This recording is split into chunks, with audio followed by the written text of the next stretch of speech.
Rage 2 has you ripping and tearing through bandits, mutants, and all sorts of other bad dudes with beefy weapons and superpowers in a post-apocalyptic world. But you may miss on some important aspects, like the best abilities to upgrade, the easiest way to take down tougher enemies, and how to find the good stuff. So, here are 10 tips to get you raging in peak form for Rage 2. Security scanning complete. Welcome to Ark 403A.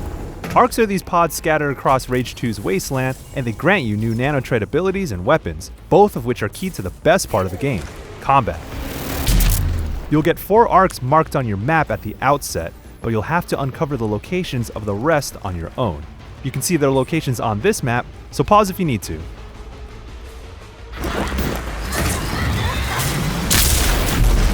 Slam is the most effective and satisfying nanotrite in the game.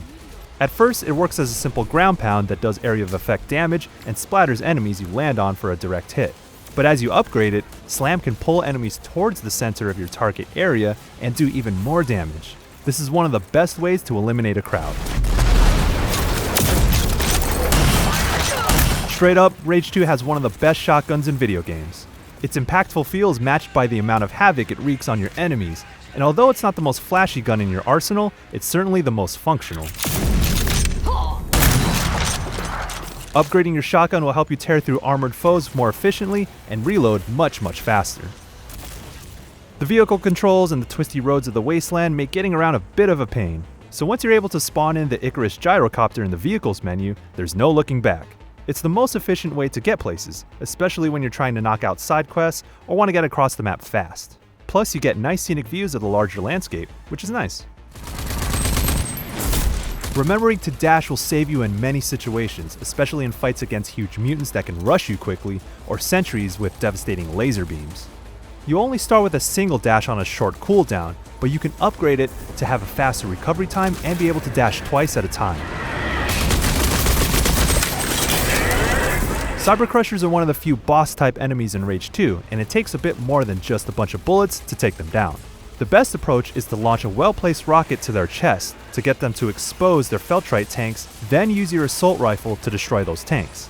After they're all destroyed, a few more rockets or a shotgun shell barrage will finish them off easily.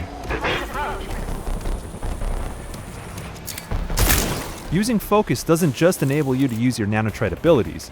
Holding the focus button lets you see enemies through walls, which helps you plan your initial attack. This is also handy for trying to find the last few pesky bandits to clear out a camp, or to find those gas tanks you may have missed at a pit stop side mission. Say you're trying to do a side quest, but can't find the switch to reveal the last explosive barrels at a pit stop, or the valves to lift up gates at a roadblock.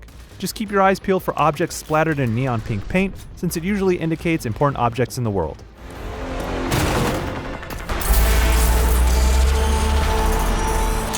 This one's for the completionists out there. There are project upgrades that will help you find Ark chests, storage containers, and data pads by giving you a UI element that indicates how close you are to them. Since each side quest isn't truly complete until you've found all of these in the corresponding area, this project perk will help ease the tedium of searching for them. Now this might be a cheap trick, but tougher Authority sentries can be knocked out easily once you unlock the Xerxes 3 heavy tank. Sentries retract to a defensive mode when you enter the tank, but since it takes them a few seconds to do that, you have a window to hit them with a few shots. Simply pop in and out of the tank to catch them when they're vulnerable, while also avoiding their attacks altogether. So those are a few of our basic tips to get you raging in Rage 2. If you have any yourself, leave them in the comments. Thanks for watching.